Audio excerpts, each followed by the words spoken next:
नमस्ते साथियों। आज मैं आपको एक कहानी सुनाता हूँ। कहानी यह है कि भेड़ों के झुंड में एक नेताजी पहुँचे। उन्होंने भेड़ों से सहयोग मांगते हुए वादा किया कि सबको ठंड से बचने के लिए शाल दी जाएगी। भेड़ें प्रसन्न हो गईं, तालियां बजाकर शुक्रिया अदा किया गया। नेताजी चले गए। तभी एक बुजुर्ग भेड़ ने प्रसन्न चित्त सभी भेड़ों से पूछा कि बहनों, यह तो बताओ कि जो शाल नेताजी देने वाले हैं उसके निर्माण के लिए जो ऊन अथवा खाल लगेगी वह कहाँ से आएगी। भेड़ों में सन्नाटा छा गया, क्योंकि उनको समझ में आ गया कि खाल तो उन्हीं की उतरने वाली है। मैंने यह कहानी आपको क्यों सुनाई, आप समझ गए होंगे। चलिए थोड़ा आगे बढ़ते हैं, फिर लौटेंगे।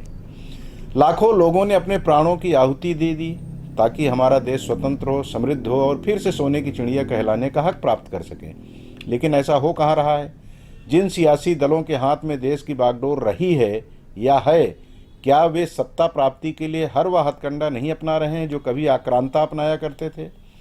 एन केन प्रकारेण कुर्सी पर विराजमान होकर सत्ता का आनंद लिया जाए, बस इसी का प्रयास नहीं किया जा रहा है। महाराष्ट्र, झारखंड में विधानसभा के आम चुनाव होने वाले हैं। चुनाव प्रचार चरमोत्कर्ष पर है। सभी सियासी दल और उनके नेता मतदाताओं को अपनी ओर आकर्षित करने के लिए हर वह हथकंडे अपना रहे हैं जो उन्हें सत्ता सुंदरी से प्रणय निवेदन का अवसर प्रदान कर सके। राष्ट्रीय दल हो अथवा क्षेत्रीय दल, सबने दिल खोल कर मतदाताओं को सौगात देने का प्रलोभन दिया है। वह इस पर अमल कितना कर पाएंगे यह तो समय बताएगा। लेकिन इन पार्टियों का पहले किया गया वादा कितना पूरा किया गया है यह तो सबको याद ही है ना। राजनीति और राजनेता इससे भलीभांति परिचित भी हैं कि उनके लल्लो चप्पों में सभी मतदाता फंसने वाले नहीं हैं। वे जानते हैं कि जो वादे किए जा रहे हैं उन्हें पूर्ण करना बहुत कठिन है, और यदि पूरे कर भी लिए जाते हैं तो भविष्य के लिए कोई ऐसा काम नहीं हो पाएगा जो उनके बच्चों के मुस्तकबिल का निर्माण कर सके। यानी कुल मिलाकर हमारा वही हाल होता है या होना है जो भेड़ों का हुआ।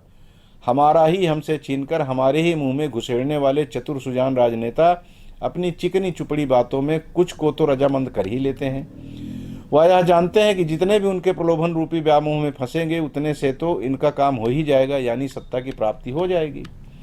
प्रलोभन के साथ साथ राजनेता और भी बहुत कुछ कह रहे हैं जो हमारी एकता और सामाजिक समरसता को बर्बाद करने के लिए पर्याप्त है।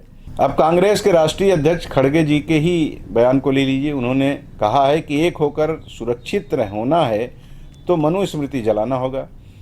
खड़गे जी मनु स्मृति जलाने की बात तो ऐसे कह रहे हैं मानो वह कोई ग्रंथ न होकर किसी घटिया दर्जे के लेखक द्वारा लिखा गया उपन्यास हो जिसकी वे चर्चा कर रहे हैं।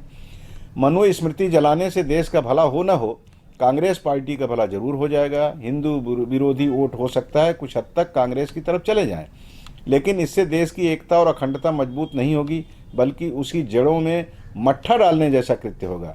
आपस में विद्वेष फैलेगा और इसका लाभ कांग्रेस को नहीं बल्कि उन दलों को मिलेगा जो धर्म का सहारा सियासत के लिए लिया करते हैं।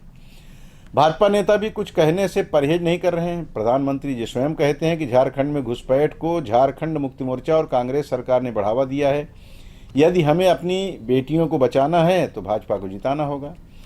प्रधानमंत्री नरेंद्र मोदी यह कहकर प्रहार करते हैं कि जो लोग देश को टुकड़ों में बांटना चाहते हैं उन्हें रोकना होगा। क्या है ये सब? सिर्फ कुर्सी के लिए किसी भी हद तक जाना, कोई हमारे यहाँ के राजनेताओं से पूछे। खड़गे जी, आप में और आपकी पार्टी में हिम्मत है तो कहिए मत, बल्कि मनुस्मृति को आपकी नज़र में जो कुछ गलत है या समसामयिक नहीं है उस हिस्से को पढ़कर उस पर विरोध जताइए। किसी ने आपको बता दिया और आप चढ़ बैठे राशन पानी लेकर। पहले पढ़िए, फिर उस पर जानकार लोगों से चर्चा कीजिए। उसके बाद यदि लगता है कि सचमुच में यह गलत है तब विरोध कीजिए।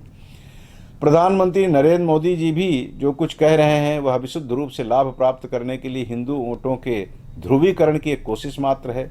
जहाँ जहाँ भाजपा की सरकार है, क्या वहाँ घुसपैठ या धर्मांतरण नहीं हो रहा है? क्या भाजपा की प्रदेश सरकार जहाँ जहाँ है इस पर अंकुश लगाने के लिए कोई कारगर कदम उठा रही है? मुझे तो ऐसा नहीं लगता। छत्तीसगढ़ में आए दिन यह खबर आम होती है कि अमुक शहर में धर्मांतरण का खेल चल रहा था। वहाँ हिंदूवादी संगठनों ने जाकर विरोध जताया, पुलिस पहुंची, मुकदमा दर्ज कर लिया गया। बस क्या इतने से ही धर्मांतरण रुक जाएगा? क्या सरकारी तंत्र अब सिर्फ सामाजिक संगठनों के जरिए प्राप्त सूचनाओं के आधार पर ही कार्रवाई करेगा? क्या उसके अपने तंत्र भोथरे हो चुके हैं? हे मेरे लोकतंत्र के पहरुओं, विचार कीजिए कि आप जो कुछ कर या कह रहे हैं उससे क्या हमारे देश का भला होने वाला है? मैं तो छोटे मुंह बड़ी बात कहूँगा कि अपना अथवा अपनी पार्टी का नहीं बल्कि देश के भविष्य की चिंता कीजिए। साल 2 साल 5 साल की नहीं बल्कि सदियों तक भारत की नाक और उसका भाल ऊंचा रहे, आपसी प्रेम और सद्भाव बना रहे, भारत की सनातन संस्कृति, गंगा जमुनी तहजीब और साझा चूल्हे की रिवायत बरकरार रहे, ऐसा प्रयास करना होगा। जय हिंद।